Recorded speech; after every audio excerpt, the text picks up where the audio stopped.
Hi, and welcome to the OrgDev podcast. So, why do so many change initiatives fail to achieve their outcomes? Everywhere you look, you see transformation programs being launched with big mandates to deliver fundamental change. But many of these expensive, resource consuming programs will not succeed because they're too focused on the process of change rather than challenging the way leaders in their organizations think and behave in order to create lasting change. One man who's dedicated over 10 years of research to the pursuit of understanding this is the accomplished Dr. Ronald Skea. Dr. Ron is the author of the book Leadership, Organizational Change and Sense Making. It's actually been called the Heretic's Handbook. Is that right? Because it challenges the modernistic way of thinking. His PhD in 2017 looked at when realities collide, and that's the sense making that can promote and inhibit change of leadership mindsets. Now, Ron is not just an academic and a published author. He's first and foremost a leading practitioner in his field, working for globally renowned organizations. He's currently systems thinking lead consultant at Allianz Insurance and has worked for organizations such as Lloyd's Banking Group and has been global systems thinking consultant at Aviva. He's also had a variety of roles in different sectors, including Velux, Vanguard Scotland, Stockport Council, and Dundee City Council, as well as consultancy roles too. He's got a really wide range of speciality skills, including systems thinking, Kanban, Scrum, Scaled Agile, operations management, strategic HR, to say a few. And he's also been a visiting lecturer at University of Dundee and University of St Andrews as well. Dr. Owen, we're really glad to have you join us today. Thank you so much for joining us for this afternoon. So to kick us off, just tell us a bit about the work you do. What does your role involve? Currently, as you just said, I'm lead systems thinking consultant in Allianz. And so my role is leadership coach, using postmodern approach to leading and organizing, or helping leaders to think differently about leading and organizing. You started off by saying, why do so many change initiatives fail? Which is quite interesting, because there is this research, and you've got the two different sources. One says 75%, one says 90% fail. But actually, that's only part of the story. What they say is they fail to deliver their expected outcomes. They all deliver something. It's just not what was expected, and not often what was considered desirable. You can even expect outcomes. What would surprise me is not that 90% failed to deliver their expected outcomes, but rather that 10% did, because in a postmodern perspective, as soon as you set some expected outcome, the environment that we operate in is going to change. I didn't even have to know if today's meeting was going to take place because we have a global outage caused by a bad update. Things constantly happen, the flux of the environment. So setting objectives is a difficult task. It's the old thing about predicting the future. It's a very difficult thing to do. So what we do, or what my role is as a coach, is to help leaders take a different perspective. Exactly as you said, focus on their thinking about how to lead, organize, rather than how to deliver specific outcomes. My role, therefore, as I say, is a leadership coach. I don't do anything in terms of change. The one thing that bugs me about change is the concept of it. The modernist concept of change is a noun, a thing that somebody can do, which just isn't the case. Change is just running a business. That is change. So the idea that I rock up and do change to someone just doesn't work. My role is to help challenge thinking, and then leaders use their new thinking to deliver their business in a different way often. And that can be quite a different way of looking at the world and operating for the leaders you're working with, I guess. So how do they respond to that initially? This is not something that you can teach through a rational presentation. You mentioned heresy, and that's what it is, because you're challenging lots and lots of the fundamental beliefs about how to manage and run organizations. Me turning up saying, the earth's flat, it's not round at all. They're not going to believe that. So my approach is to help leaders get immersed in reflexive practice, what we call in systems thinking normative experience, whereby we get into the work and we study their conceptions of how things currently work. We then go in and say, well, let's just test that and let's have a look. So we do, and then quite often, of course, what we find is that what's happening isn't what was expected. And that's what allows us to then reflect and discuss why that might be. So we use a model of 5 different types of reflective practice, which allows leaders to study their current systems, but the outcome of it is the thinking. What is it about how we think just now about how we should design and run the organisation? What impact is that having? And so initially, it's quite challenging because they're used to the modernist approach. So first 2 questions that a leader will ask me is, how long will this take? Because change is a project with a defined start and finish date. And secondly, what exactly will it deliver? I'm going in to help them with their thinking. I don't do change. So the answer to both the questions is I have no idea. I don't know how long it will take, because it's going to take forever. You're always going to be using this methodology. And we don't know what we're going to be able to do until we've studied and understood the current system and the restraints that we've designed into it. But once they get through the reflexive practice experience, it becomes much easier. You can say, oh yeah, I can see now some of the stuff that I thought you were on cloud cuckoo land. I can see some of this actually makes sense now. So getting their engagement and maintaining it until we hit the point where they start to see there is something in this methodology is the most difficult bit. You mentioned 2 terms there, modernist and postmodern thinking as well. So just for the benefit of definition, where are the roots of those 2 different types of thinking? What might be examples of them in a workplace? Well, as with leadership, there's as many definitions as there are writers on the topic. So my definition of modernism and postmodernism is usually people talk about Adam Smith and from then on in the development of management thinking. But actually, you've got to go back to 2000 BC if you want to understand where modernist thinking comes from, because it all stemmed from 2 debates that were taking place at the same time, but independently, Greece and in ancient China. So in Greece, you had Parmenides, whose view was that reality is fixed. It's external to us, and it's fixed, and it's permanent. And so in many ways, there's no such thing as change. There's problems that you get that's where we get the stasis model, and change seen as an interruption to normality. Whereas Heraclitus is arguing there's no such thing as change, there's just the constant flux in the environment, and we create the problems that we think exist. They're not real, they're not out there. So I use the example of current thinking around budgets. I've worked in 3 different companies in 3 different countries. So you think, well, we would all have the same reality. We're all commercial companies operating in a capitalist environment. If you're in the UK, the company I was working in the UK, the crucial dates, important dates, big problem dates when all hell breaks loose was sort of end of the financial year and quarterly. The end of the financial year in this company was December, end of December.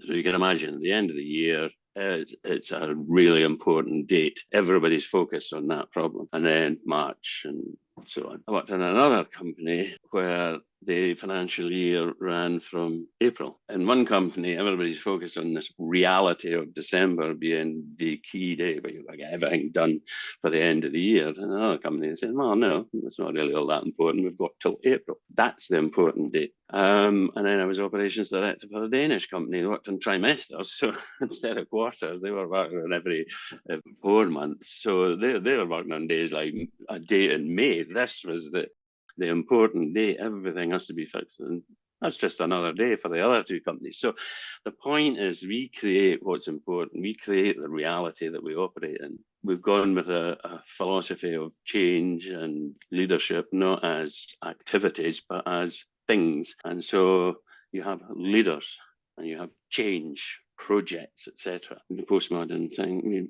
you have activities of leadership which don't reside in any individual. There's no leader, and I defy you to go into almost any organisation and find somebody whose job title is leader. Very, very few. I've seen chief this, there's head of that, etc., which is just capturing the fact that what we talk about as leaders are really just people who have been appointed to roles that have significant decision-making authority. But that's not leadership, that's just management. A leader is not somebody who drives change. A leader is somebody who works with others to help achieve change. And the final thing about postmodernism, and from the Chinese element and Taoism, which took the Clayton view, was a concept called Wu Wei, which is often translated literally as meaning no action or non-action. And this is what effective leaders do. It's not really right, because a leader that doesn't do anything isn't going to be very effective. What it really meant was unnoticed action. And so it's the concept of the most effective leaders are those who are almost unseen or unnoticed because they operate in the background. So from a systems thinking leadership challenge, we're working with leaders, is saying, you do not personally deliver change and organizational outcomes. You may take the credit for it, but you don't deliver it. Teams deliver it. Your role as a leader is to enable your teams to deliver those outcomes. And therefore, you should be in the background, clearing the way to allow them to do that, acting on the problems that they come across or escalate to you. And that's all kind of mundane stuff, but that's what delivers your effective leadership results. So you mentioned there's systems thinking, and you've got systems thinking in your job title. Can you just tell us a bit more about systems thinking and your definition of that? There's as many definitions of systems thinking. There's fields and fields of different definitions of systems thinking. But for me, systems thinking is probably not even the right term. It should be thinking systems, would be a better description. It's about taking a holistic view of an organization and an external outside-in perspective. Just as we define problems, so we define systems, and we do not operate in closed systems, which we tend to think about our organizations as, and they're not. They operate in a much wider environment. There's never really a boundary. So in systems thinking, we take the customer perspective and we say, right, my first task with the leader is to challenge their purpose and the purpose of their system or their organization from their current perspective. And if I ask any leader for the purpose of their organization, it will generally be very internally focused, and it will be around delivering profits and shareholder value, etc. Now, you and I, as customers, to be honest, don't really care about those things. So what we say is, what's the purpose if I was a customer? So I currently work in insurance, and I would say, so what is the purpose of insurance from a customer's perspective? You taking the money out and handing it over to me, why would you do it? And of course, I don't know about you, but I certainly don't like insurance. I would much rather not have to pay for it, but I do take it out because what I am buying is sort of peace of mind that if something goes wrong, it will be sorted out and I will get back to where I was beforehand, something like that. And he says, right, so if we do that, that allows us to then get into this reflective practice and say, well, now, if that's the purpose, from that customer's perspective, how well do you think we do against that? We may have lots and lots of measures about all our internal stuff, shareholder value and profit and efficiency, but how are we doing against doing what matters to the customer? Well, we don't know, because quite a lot of the time we don't measure these things. So let's get in there and let's start measuring it. And the reason we do that is, it was Deming, who was one of the fathers of systems thinking as we use it. He always used to say, does nobody give a hoot about profit? Because if you go in and look at the way systems are organized just now, they're usually hideously inefficient and expensive. He said, but if you focus on just doing what matters to the customer, just delivering value to your customer, that's where you get your shareholder value. That's where you get your profit. And so it's about turning around focus from saying, let's focus on shareholder value and profit and efficiency, to let's focus on doing what's right for the customer, knowing that an outcome of that and a benefit will be profit, efficiency, etc. It sounds so simple, but so challenging, isn't it? Because you're shifting absolute paradigms here, aren't you? In so many different ways, whether it's like, you're servicing beliefs in terms of how people believe, an ideology about how the organization should be managed and how we achieve things, to like where we actually focus our effort and who we're trying to please as well. How do you actually go about doing your work then and reaching out to people and challenging people's belief systems? Well, it is challenging because, as I say, you're up against the current thinking. I defy you to find a leader that doesn't think that they are customer focused, that their organisation is not customer focused. And I'm not arguing that they're evil people who couldn't care less about customers. They genuinely believe that they are customer focused. So first important thing is not to go in to tell people they don't know how to run their business. So if I'm working with leaders, I'm working with people who are very successful, who have got very successful businesses.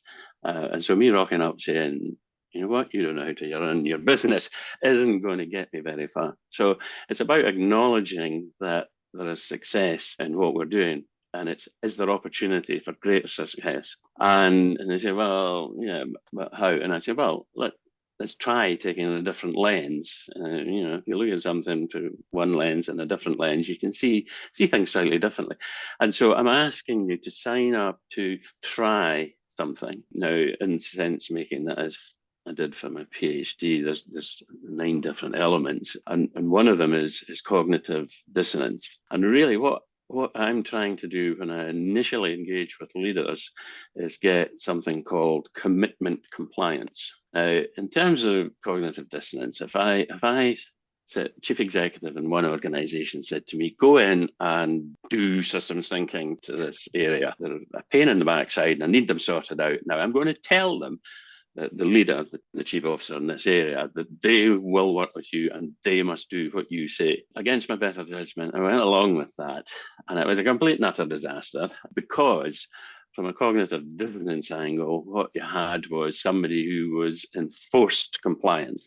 They had to go along with what I was saying. So they went along with it. The chief executive said they must do it, but there was absolutely no commitment to it. Another element of sense making is that they were therefore able to rationalize anything that they were finding and what I was trying to get them to do in reflexive practice. So I remember another example where in one organization we had what was called the war room.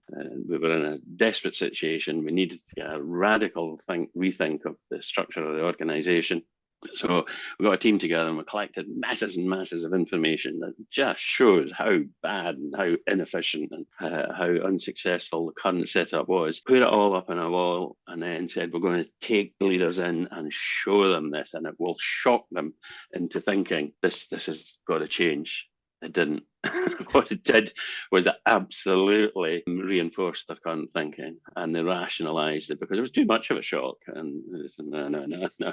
It was like us saying, you guys don't know how to run your business. And they rationalised it. And there's a number of different rationalisation techniques that you can use. Find one figure, one tiny little error in a data, in a million data points, and you say, right, therefore everything's suspect. I found one data error, or whatever, or you blame other people. Yeah, that's right. You need to go and sort that lot out, not me. If you force people to do something, they're not going to change, or if they might change in the short term, but as soon as I walk away, or as soon as the chief executive's gaze, like Sauron, moves away to something else, they just go back to what they were doing. And that is one of the key failures in systems thinking, is if you haven't had the right commitment, you don't get the sustainability.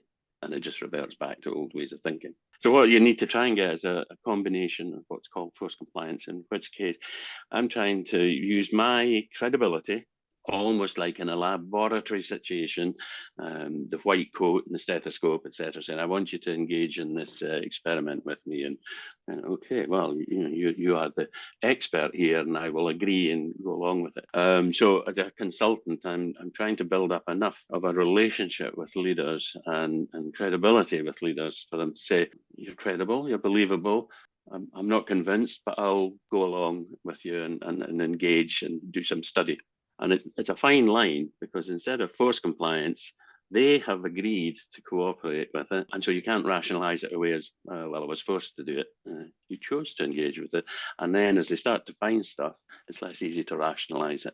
It's a long-winded explanation, but that's the kind of tightrope you have to walk as a consultant. You can already start to see how many change programs go wrong from the very beginning, isn't it? Just the way in which they communicate and, start to roll that change out as well. Because often managers will look at a potential change and their belief system just doesn't match with it, does it? And they'll often believe that they're acting for the good of the organization by not going along with a new idea. You've got to think about, back to the point you made about 70% of initiatives fail or whatever. I went to work with one director of finance. he said, okay, look, I am interested in this methodology. He said, because we've had 9 transformation in 10 years. He said, so good luck with you on this one. He said, it was commitment compliance. He said, I need something, so I am prepared to give you a chance. But let me tell you, my experience of 9 previous ones is it's not going to work. Can I ask you a sidebar question? Because something that we're seeing a lot in organisations, there are a lot of head of transformations being appointed at the moment. Transformation seems to be a particular name for a program. I've been one. I would love to get your insights. Well, it's one of my things, is that trying to get leaders to a position where they're taking a postmodern view of leadership and organisation. And in a postmodern view, change is not something that is a standalone function. And so the clearest sign that you have a modernist organisation is if it has a standalone change or transformation function. I was a head of transformation. I still argued that wasn't the right thing to do, because at the end of the day, I've also been an operations director. And in those instances, I wouldn't have accepted a transformation or a change function telling me how to run my business. And that's essentially what we're trying to do. Change, transformation, HR, and lots of other things should be in the business, not standalone functions, because they're there to help the business achieve its objectives. So yes, there's a lot of that going on. It's the wrong way to do change. I'm starting to understand why it was called the Heretics Handbook now. I think that's, Danny, as Ron just said, the most provocative thing since someone said, imagine a world without models. Yes. But that grounding as an operations director really does give you an enormous amount of insight in terms of how change actually works in an organisation, doesn't it? Yes, and it's also important when I'm trying to work as a leadership coach, because it helps with credibility.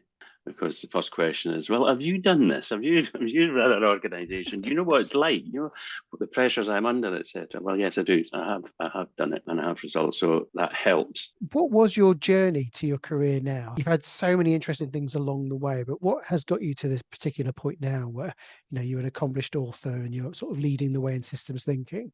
I know, well, that all sounds kind of like there was some sort of grand plan. It was almost like I had a change project that got me to this point. And the reality is it just happened. I kind of drifted, if you like, to this point.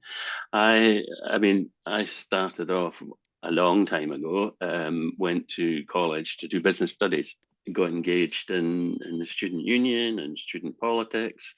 This was in the 70s. We were putting on live music. Some of the big bands of today started off doing circuits like ours, and had a ball, but and got involved in student politics and then failed my business studies. So left college with nothing. I then got a job as a clerical assistant in council. I mean, I was quite good at my job, but I also got engaged in the trade union movement. And those two things, the student politics and the trade union movement, I think kind of are what led me to where I am, in the sense of my beliefs. As a trade union leader, and I was very successful at it. It was a difficult job because it's not like a leader in an organisation where you're given authority and power. It's all referential power. You have to be representative of the people that you're representing, but you also have to try and take them along. And that was a fantastic leadership lesson, because I couldn't just say, do it or else or anything else. But it also led to a belief that all managers and leaders were basically incompetent, got in the way of our members doing a good job for the public, which is what they were there to do. However, I was quite a thorn in the side as a trade unionist, and this was back in the days when I had an industrial relations officer. I don't know if they still have that nowadays. And the industrial relations officer went off. So they asked me if I would jump the fence and become the industrial relations officer, because they were good from the trade union side. And much to the disgust of my union colleagues, I jumped the fence and poacher become gamekeeper. So that got me that's how I got into an HR department.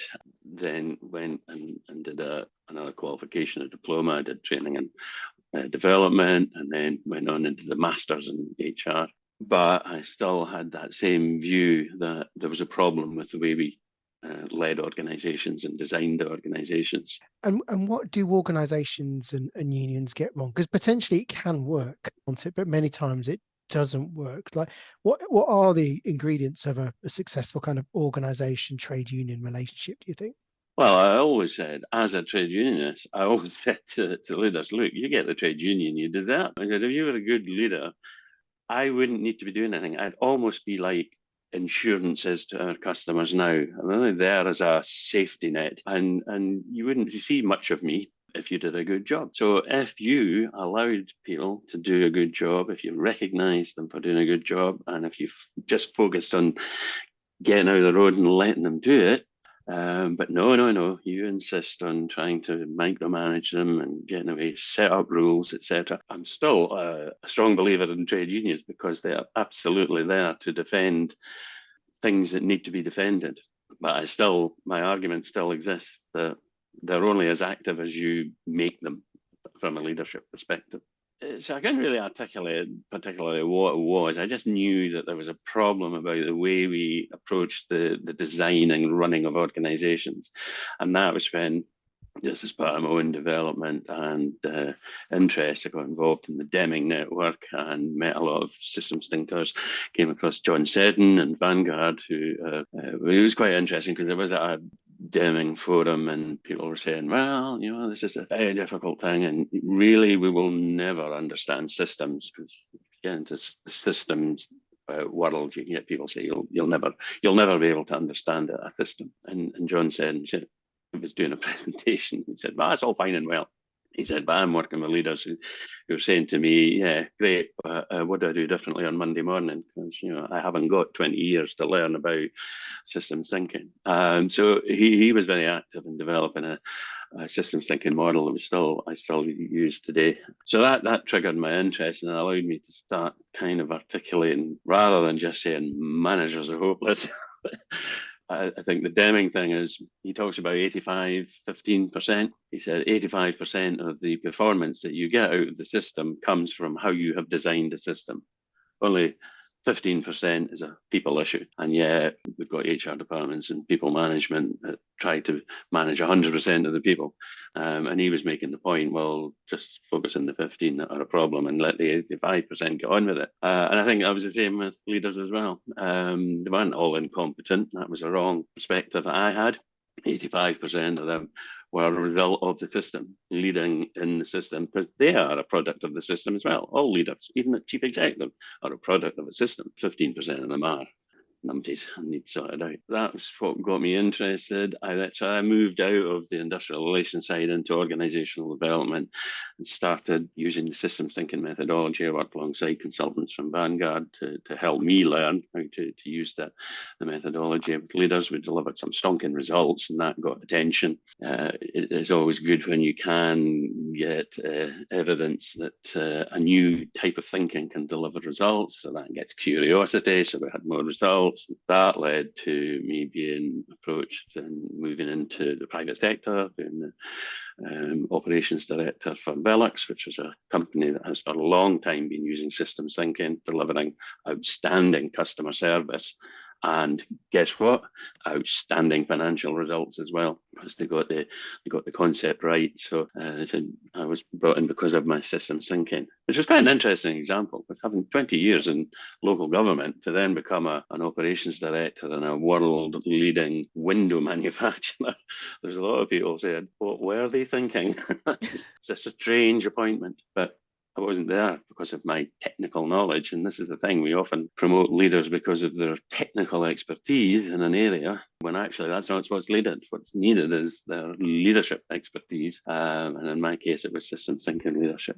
Approach to join various other organizations. Aviva had set up a wee global team of coaches to go around their different operating enterprises. So I had a couple of years in Singapore and then a couple of years in Canada working there, which was at the same time as the university where I was teaching at St Andrews. It's the head of the business school said, "This stuff's really interesting that you do. I don't get it. I don't know what it is.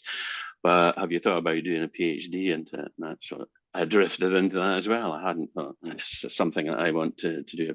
I ended up doing it, and I never forgave him. 10 years of pain and agony, but I did my PhD. It was really interesting because that allowed me to think about and do my own reflexive practice on what I was doing as a participant observer. So I was trying to influence leaders, but I was trying to understand what my role in that was and what I was seeing in their sense making. So that's how I did my PhD. And the really interesting thing for me was that working in Europe, Singapore, North America, organizational culture trumps the local culture. Local culture has its impact, but boy, the organizational culture, the modernist thinking, it was the same in all of these places.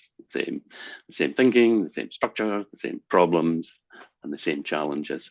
I had a question about the organisations you've worked for, so like Aviva and Allianz, who've invited you in to work in a systems thinking kind of way in Velux.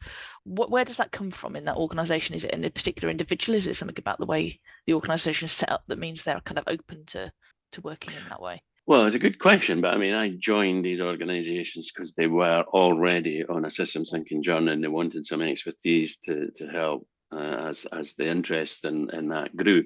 So both in Aviva, Allianz and Lloyd's, they had already gone on that journey. So I know always starts with somebody has an interest and pulls on someone. I'm not sure who it was, but that happened in each of these organizations. Again, similarly, they produced results that then generates more interest. And that was why, almost like the germ is a tribe, Marius Tribus, we talked about germ theory of management, which is almost like you go in and you infect an area and hope that it spreads and spreads and spreads. So these are great analogies, aren't they? Yeah, because I'm building on Danny's point, like, because these are enormous, complex global systems, aren't they? For a manager trying to effect change or whatever it is, there's so many different variables at play, aren't there? It's difficult to actually understand what will happen as a result.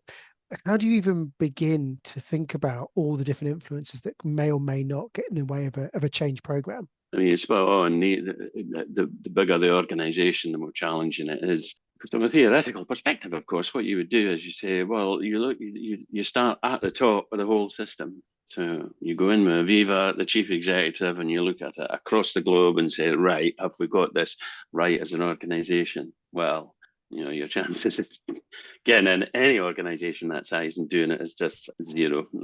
Maybe if you're one of the big four cons or something, and then you've got that kind of credibility, and you can get companies to hand out huge amounts of dosh for things that fail to deliver results. But for us, it's a case of getting the balance right again. You're going too small, then you're not going to produce something that's significant enough for people to say, yeah, that was about a new way of thinking and designing of the organization. That was just an operational improvement. Okay?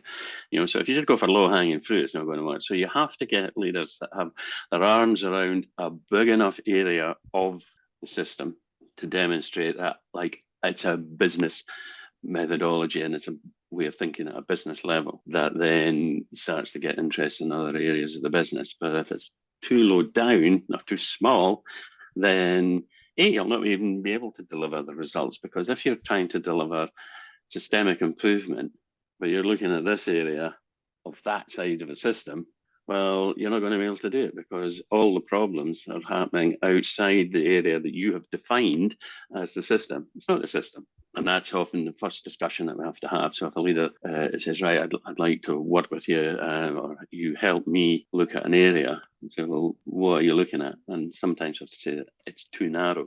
I'm not going to be able to help you because you're not going to be able to deliver the results. And so Aviva, Lloyd's, Allianz, they are not now 100% systems thinking organizations. Of course not. They're huge. But there's a lot of interest around systems thinking, and it is growing and it is developing.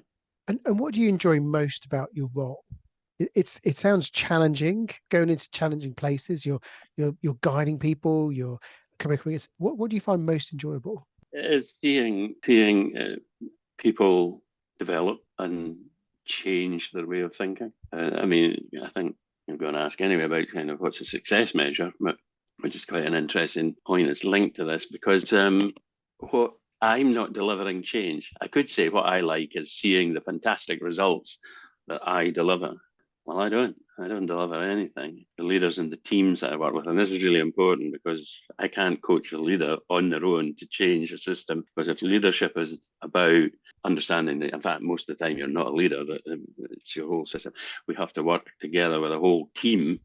And it's seeing them deliver things, and we've just done a retro in one area that I've been involved in. It was fantastic, just getting the feedback from the team about how liberated they felt, how they were much more effective, much more productive.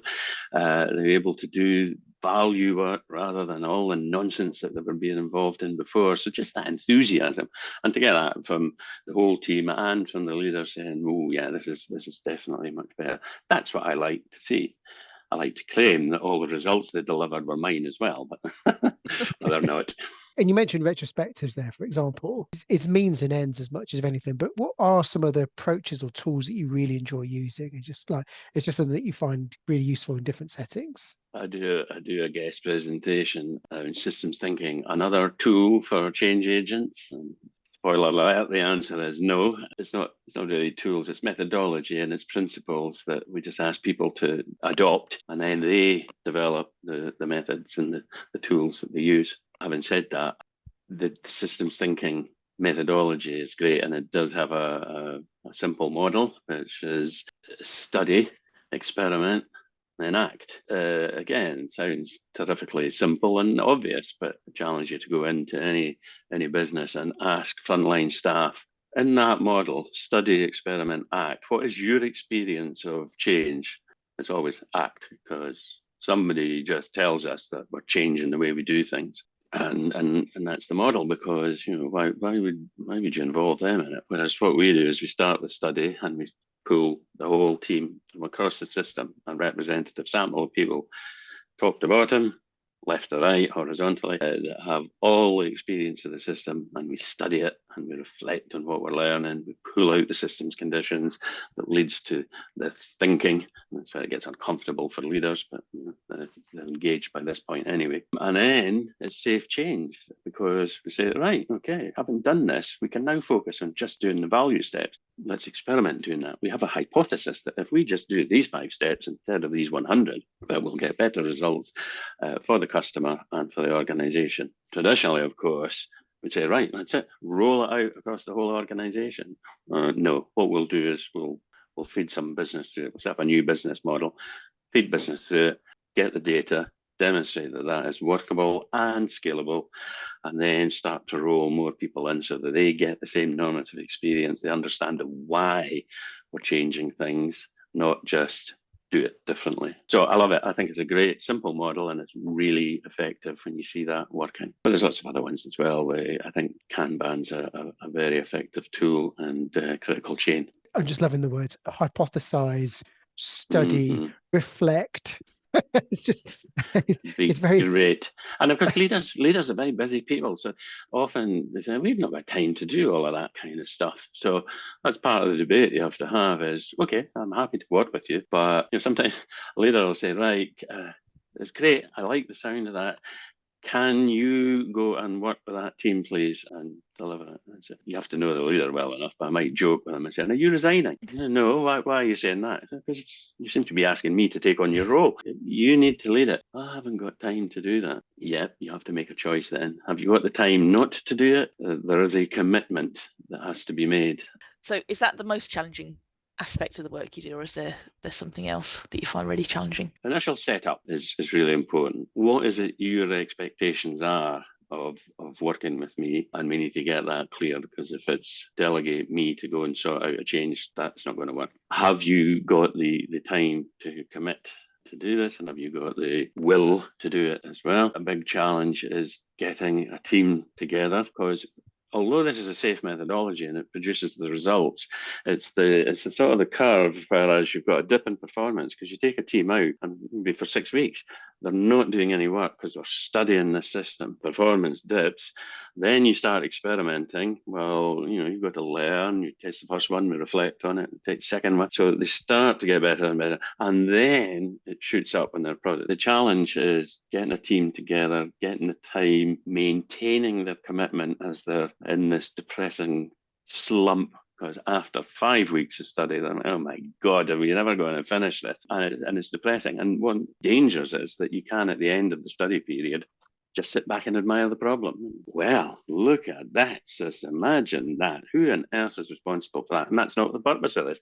The purpose is to say, let's admire the opportunities that we've got here. It's great. There's loads of things that we could be doing. Probably one of the biggest challenges is that if you are not working at an organisation-wide level of intervention, you will be up against the current systems conditions, which will be silos and functionalisation, the modernist concept of the organisation, which is increasing levels of order are needed to cope with the complexity of the environment out there. And it's confusing order with complexity. And so we end up with silos, functions, who can do what. And from a systems thinking perspective, we need to break that down. So it's always really challenging because you get a team that's really enthusiastic and then they bump up against elsewhere in the system. Oh, no, you can't do that. No, you can't do that. Can I just pick up on, you just said, confusing order with complexity? I always refer people to look up a video. Brian Cox did it on one of his, Professor Brian Cox, in one of his programs, and he uses the sandcastle analogy. He's talking about entropy and negentropy. The second law of thermodynamics is entropy. Everything will tend to less order. Now, that's not the same as atrophy. It's not about wasting away and dying. It's about just things will become less and less ordered. That's the nature of things. And they will become more and more complex. So if you think about, if you do an elaborate sandcastle on the beach, very highly ordered, there's really only, one design in this fantastic castle that you've built with the turrets and castellations and all the rest of it. Now, what happens once you've built it? What's going to happen? Well, tide's going to come in, it's going to rain, the wind's going to blow. Not be long before your castle starts to disintegrate. And therefore, you're going to have to keep rebuilding it and maintaining it. Whereas the natural order of things with sand is it's the sand dune.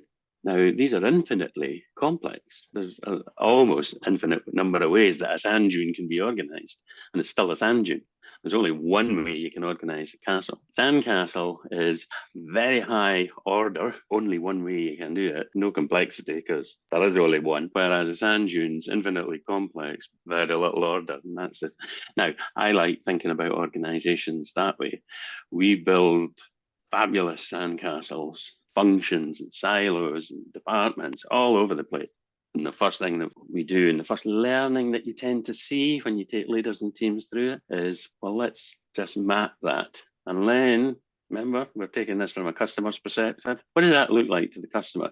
Now, what it looks like to the customer is exactly what I've been experiencing yesterday and today when I try to deal with an organization, pass from pillar to post. Because, and you need to speak to this department. Well, can you not sort it out? No. And so you start to see how stupid a lot of our design is from a customer perspective. And that's very liberating because then you can say, right, okay, how would we design it so that one person can do it? Now, I did it when I was an operations director. I went in, it was already a systems thinking organization. I was responsible for an operations department that had 8 different teams in it. I said, well, that doesn't really make much sense to me. Could we get that down? Could we get it to 1? And it was, people's brains would explode. The human brain could not handle that sort of complexity. But we got it down to 3. And that's what we've done in lots of organizations since, is strip out all of this order that is built. Because really what you want is an organization that is as flexible as a sand pile.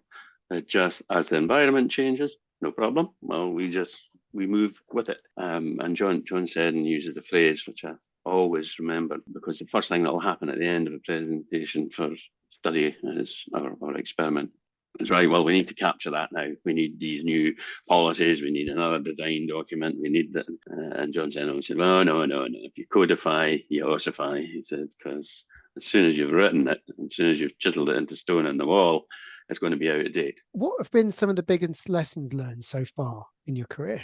Shut up.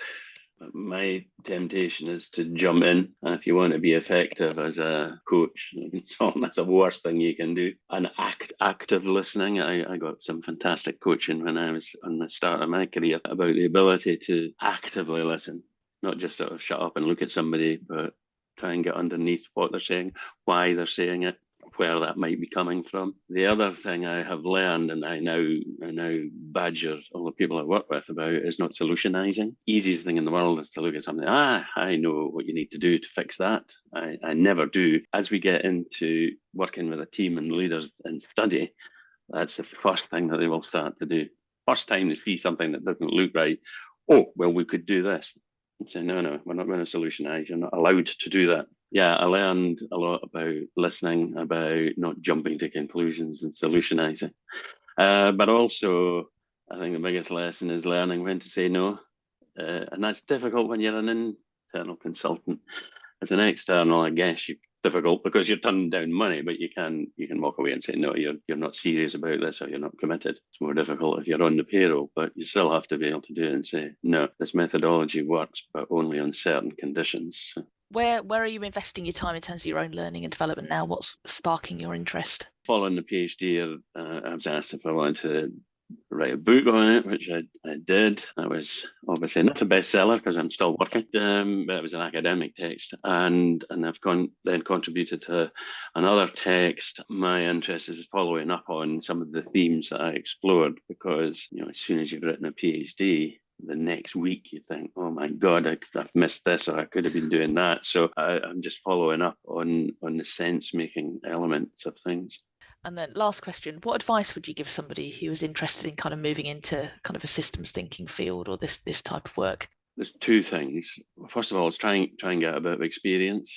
I don't think it's something that you can do without having had a go at doing some of this yourself. How can you take others through reflective practice if you haven't done it? Now, that doesn't mean you have to spend 20 years working your way up in the business or whatever, but I'm working with a team that we've got apprentices, and we've got people that have come through who've worked on a team that's gone through a cycle and helped pull other people in, and they've loved it, and they've moved into helping with systems thinking because they know what it's like, they know what to do. So that's the first thing, get a bit of experience. I suppose the other thing is, it depends what you want to do. I mean, organisational development is a very wide field. So what really grabs your interest, and make sure that it does, because I went down a couple of rabbit holes. I'll do this, and I thought, oh my God, I hate this. This is not what I want at all. And the third thing is, especially if you are going in for the sort of the coaching or consulting, is don't go in for it if you want the glory, because if you're any good as a coach or a consultant, you'll get very little thanks for it, and quite rightly so. Because at the end of the day, the team produced the results. They should be very proud of that. There's no point in me saying, but it was me. Well, thank you so much, Ron. I've really it's just there's so many interesting takeaways from this. We're only allowed 3 each, but I just some sidebar ones. You get the trade union you deserve, which is I'm going to go tell some clients that one. There's some really lovely takeaways from here. So I really like the thing about, is it woo-wee? Yeah. Woo-wee, which is like non-action, and how you go about practicing it. And you said that all leaders are a product of the system, and in terms of how leaders become what they become as well. And you also talked about the dangers of solutionizing and how seductive it is, and not jumping to conclusion. And that is a discipline and a skill in itself, isn't it? Because everything about group process or individual critical thinking leads us to that as well. So those are brilliant. What about you, Danny? Yeah, I was going to say a couple of those, but different ones for me. So a reminder that organisations aren't closed systems. I think it's easy to forget. So that felt really important.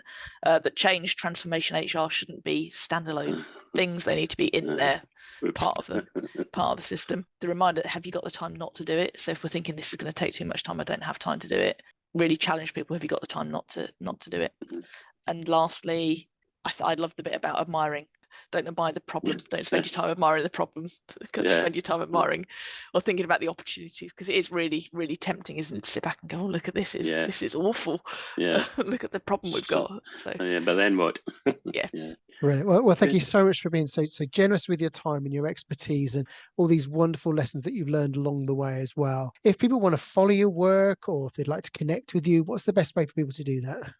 Well, I'm on LinkedIn. I'm happy to connect up with people on LinkedIn. I'm happy for them to have my email if anybody wants to have an offline chat. Happy to do that. We will also add a link to your book as well to bring that retirement a little bit Yes, sooner. an absolute snip at £120. It is a good read, though. Enjoyed it. But thank you so much, Ron. Really appreciate it. Ron's interview joins the brilliant collection of other interviews that we've got with other practitioners and leader thinkers in their field as well. So we're building a really brilliant range up. So as we said, these interviews come out every week. So they should come out every Monday at 7:30 in the morning.